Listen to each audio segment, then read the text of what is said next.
Today, I'm breaking down the 10 best counter picks that can work great in any champion pool. Being confident on your blind pick is definitely super important, but also counter picking is extremely impactful when done with the right champions. Therefore, in this video, I prepared counter picks for range tops, tanks, juggernauts, anything you need will be found here. Now, the counter picks will definitely be getting stronger and more impactful as we go down from 10th place to 1st, but each of them would work very well in a champion pool. It does just depend what you're missing. So if you're getting fed up with being counter picked every game and you want to get revenge on these dirty little counter pickers, then let's get started.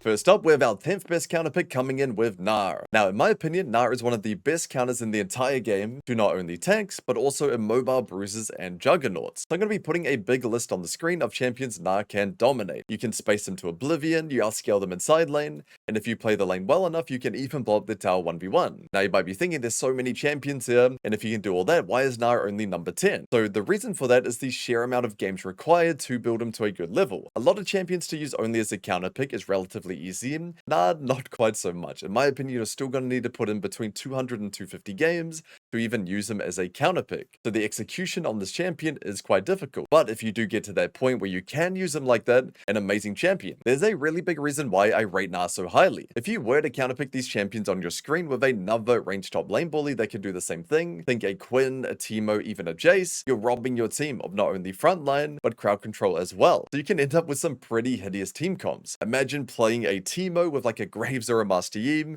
into an Ornn or a Sion. You're probably not going to be that useful that game. But nah, you don't really mind that much what your team picks, which is a big reason why you see this champion picked so early and competitive. He fits well into every team comp. You're still providing that frontline and CC, but you also can win lane and win the side lane as well. Coming in at number 9, we have Akali. Now, you might be thinking straight away, Akali doesn't really counter that many champions. But keep in mind, the champions she does counter, she completely obliterates. It is brutal to play these champions into a competent Akali player. I'd like to see myself as a pretty good Jax player, but when I verse some top 10 Korean Challenger players when they play Akali, I've gone down 40-50 CS. It is completely brutal. These matchups are so hard for the players, even if they're good on their champion, if you understand how to use Akali to her limits. She's not only pretty much a range top laner in lane with the way she plays her trade patterns, but she can 100 to 0 most of these champions from level 6 if they walk up too far. It's so hard to play these lanes. Most of them have to build MR, and if you're a solo AP Akali, that's great for your team comp. So it is just so hard for them to function, and if you get ahead of them, good luck if they ever want to walk up and get CS. So definitely a great counter to these fighter and carry tops. And one thing to keep in mind as well, if you think about a Fiora and Olaf player,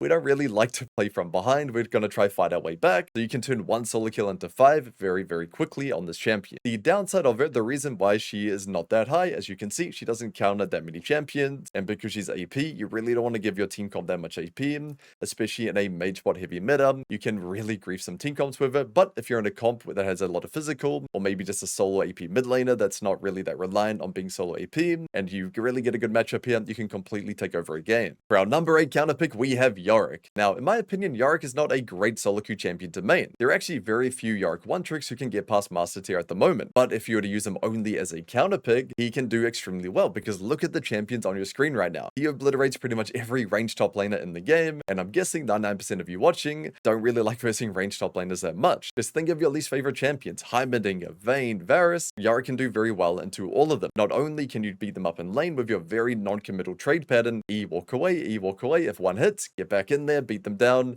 It's a very non-committal way to trade, but also at level 6 onwards, you can keep them stuck under tower the entire game. And just look at these champions. Jace wants to poke, Teemo wants to set up shrooms, Quinn wants to roam, but you can keep them stuck under tier 2 the whole game, making it very frustrating and very difficult for them to do anything, because if they leave, you're just going to end the game through side. So definitely, if you're a player that really hates versing range top laners and you feel like your pool doesn't really have a good answer, Yorick is your guy. Coming in at number 7, we have Dr. Mundo. Now, in my opinion, Mundo is one of the easiest top laners in the entire game to execute, especially if you only use him as a counter. Yes, if you blind him into champs like Gwen or Fiora, even Aatrox, you will need a bit of mastery built in, but if you only counter him with the champions you see on your screen right now, into tanks, into range top laners, then it's going to be such an easy journey for you. You get such high value from this champion with such little input. support. All you need to do is farm to your items evenly, 2 screens away with your Qs, and you can start demolishing towers in front of people. Just remember, Mundo is not really a tank. Even though you build tank items, you are a split pusher. And again, do these tanks, do these range tops want to be stuck under their tier 2 all game with you headbutting in front of them? Not really. And then when you get that level 16 spike, GG, you become a raid boss in teamfights as well.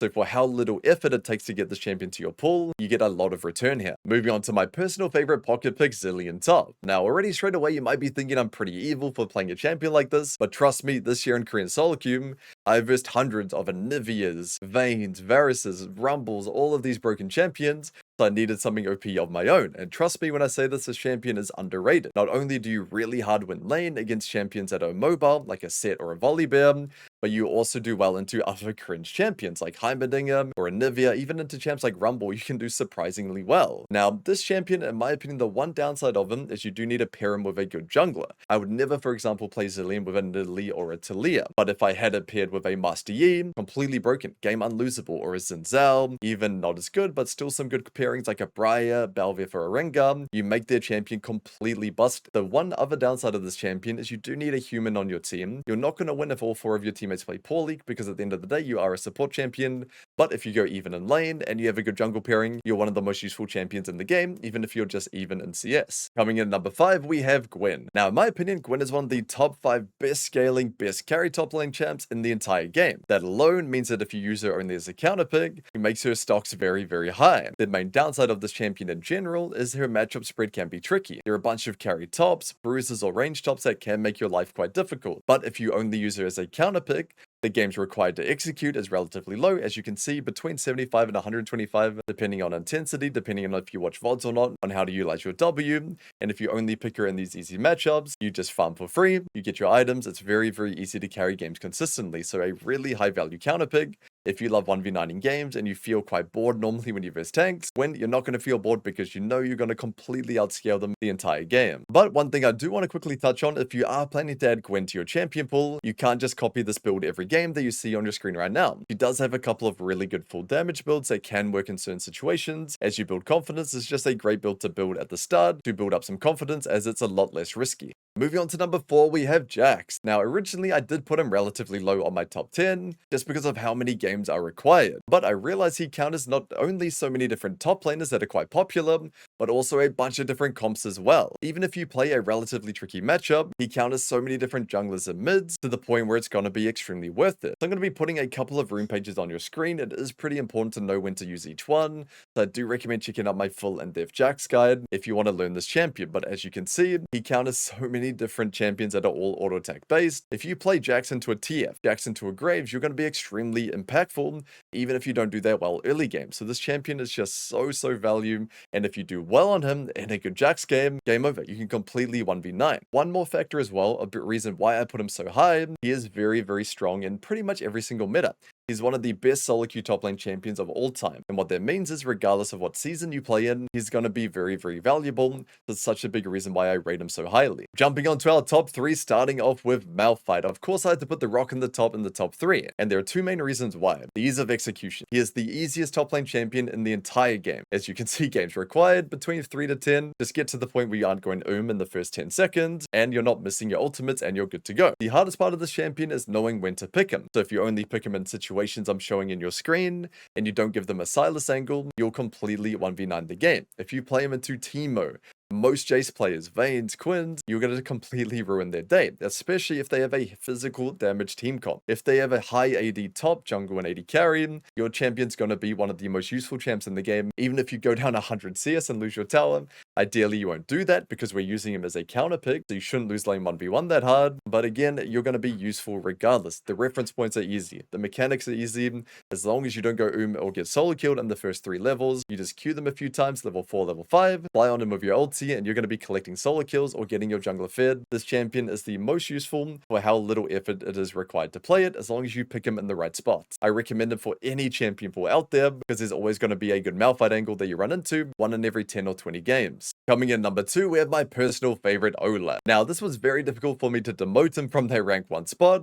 I had to put my personal bias aside, even though we have the exact same physique, I swear. Now, this champion, one of the best counter picks out there, not only in lane, but if you pick him in the right comp. if you pick Olaf versus a low damage high CC team comp, it is pretty much unlosable if you have good champ mastery. Now, the downside of Olaf is I would say the game's required around 100 to 125 of high intensity Olaf games, if you watch my Olaf guide of course, and then you're going to be golden, because if you play him in these matchups, into Urgots, into Varuses, you're just going to run them over. You're going to be solo killing. There's very little they can do against you. Of course, if they're a challenger Urgot one trick, you're going to struggle, but for 99% of players out there, if you play Olaf into them and you've got 100 games, you've checked out my guide of course, you are going to be good to go. Now, the comp counters, so high CC, so if you see champions like Twisted Fate, Malzahar, Galio, even champs like Amumu, the thing about these champions, they're balanced around the fact, the reason why they are balanced is how much CC they have. They have very little damage and mobility, most of them, but they have high amounts of CC. That's why they're useful, that's why they're strong. Olaf, you have one button that makes all of their kit completely useless, so if they have multiple of those champions, you can imagine if I'm playing up against a Malphite top and a Malzahar mid, the game is pretty much unlosable in my opinion. So not only is he very snowbally, you can get very fed in these good matchups, I promise you, if you play him in the right comp and you win lane, you can win some impossible games on this champion. Now, the build down below is for only picking him in the right comps. If you play him in hard games, you do need Stride Breaker and stuff, which makes your carry potential lower. But again, this is a top 10 counter pick list. You're only using him as a counter pick, so you can do the hard 1v9 build with the Ravenous Hydra, the Hexblade, and completely take over games. And finally, for our rank 1 best counter pick champion in top lane, we have Kayle. Now, for Kayle, I have to put a rank 1 on this list because not only does she have amazing scaling, some of the best in the game, and also amazing carry potential, but the reference points are extremely clear. You can just really just play to stay even, maintain good farm in the mid game, zero def high CS gameplay, and you'll carry a lot of your games. You don't need a snowball, you don't need a 1v9 the map, you just need to farm well, and if you pick her in these good matchups, that can be relatively straightforward. There is a big reason why some of the best solo queue top lane champions out there, Viper from NA and Raider from EU, they use Kayle as counter picks in their champion pool, with Raider having a great win rate even in Korean solo queue, playing against really good players. So this champion, I could not recommend her enough for any champion pool if you struggle with these champions you see on your screen. She's a hard counter to immobile juggernaut champions, and really good into tanks as well. Pretty much any matchup where you can kite them around and scale for free, and they can't just force onto you like in a Rally or a Jax. If you pick her and you go 0 defs high CS, you will carry that game. Now, that does require around 50 to 100 games, but the champion itself is really easy in my opinion. Kayle's kit is not complex. The hardest part about Kayle is spacing and not getting tower dived by the enemy jungler. But if you can learn that skill, that's going to apply to any champion that you play. So a great counter pick to have in your pool, especially if you're confident in your spacing. You're probably already going to be a relatively good Kayle player without that many games. So I could not recommend her enough if you want a hard carry champion in your pool as a counter. Alright everyone, let's wrap that up for today. If you'd like to see me make something similar, but for maybe the top 10 blind picks, let me know in the comments below. I'll see what I can do, and I'll see you all for the next video.